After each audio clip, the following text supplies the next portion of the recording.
Hey everyone, it's Lisa. Thanks for joining me today. Welcome to my sewing lair. Today I want to share a quick tip for you on how to piece a quilt back when you have a repeat.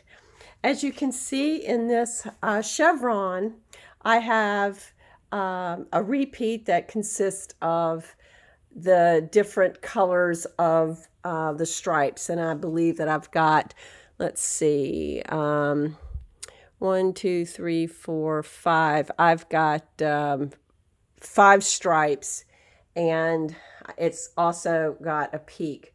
And one way to easily match it and manage your fabric is to do this on your design board and let gravity work with you.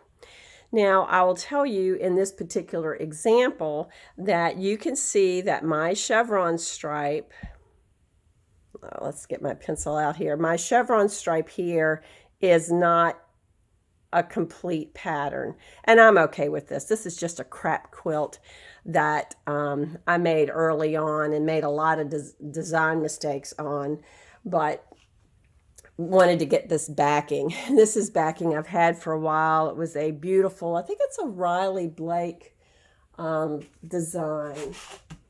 No, it's a Quilting Treasures design, and it's a chevron. And yes, I got it at $2.99 a yard, and I've used it as a backing for several baby quilts, and I think I have like 15 yards of it. So anyway, to ensure that I don't have a jarring break in the pattern on the back, I did the following. First of all, I am on the first piece, I am selvage to selvage on the first piece. I cut the second piece, and this is the selvage end here. And what I did is I used my hot hammer and I turned this under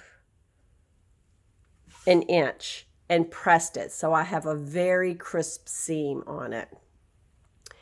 The next thing that I did is I took fusible webbing, and I used fusible webbing underneath this. You can see I've fused it. I used fusible webbing, and then I took my iron and then just pressed it right against my design board. This iron does not shut off, so I don't have any trouble with that. And then what I'm going to do is now open this up. This is fused down. It's not going to shift on me. And I'm going to open this up, and this is going to be my sew line. So when I open it back up, I'm going to have a beautiful join. It's an easy technique to use. Fusible webbing is, in my view, just a super handy thing to have in your quilting room, sewing room, and using this technique will ensure that you have a beautiful back with minimum fuss.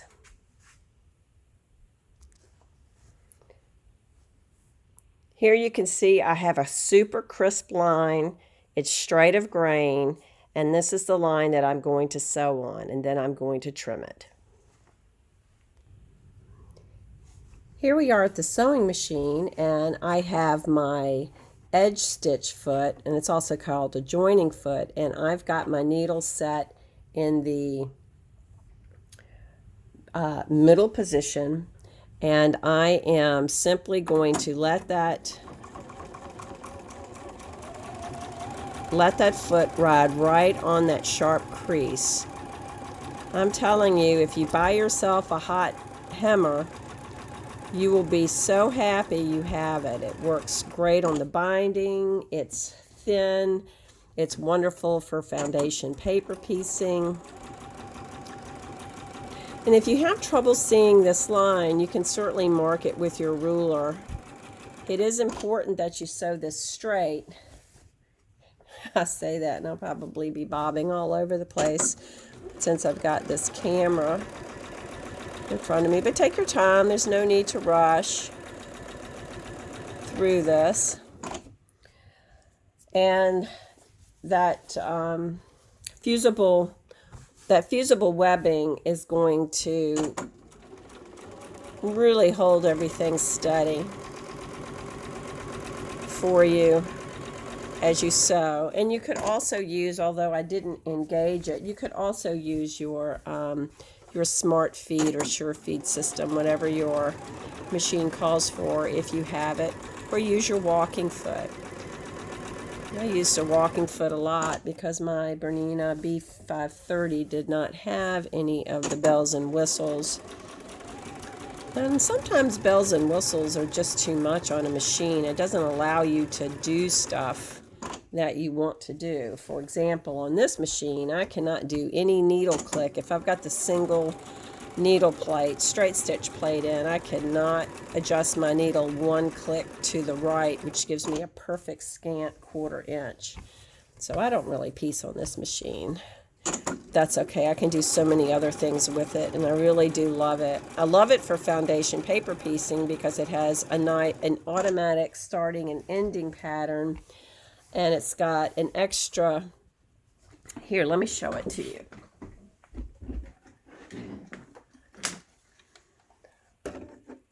It's got two feet, and this is a special foot that can just clip your thread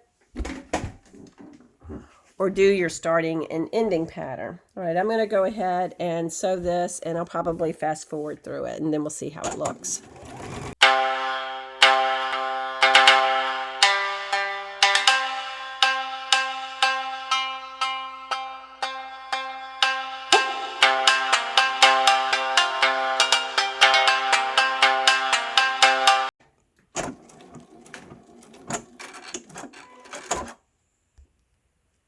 I am back up on my design board, and I wanted to share with you your design board can work so well, particularly if you have an older iron that doesn't shut off, which of course might burn your house down one day, but it will provide you with a lot of convenience while you're quilting.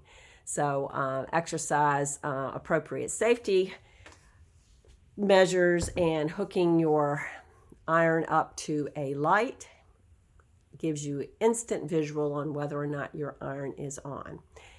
But what I wanted to share with you is we're going to set this seam, and I'm just going to set it right up on my board, and then I'm going to press it open. Okay, I set my seam and I pressed it open, and you can see that I do have some places where I have a slight shift. It's a very slight shift, and I'm not embarrassed at all about this. The biggest place. Let's see if I can. Let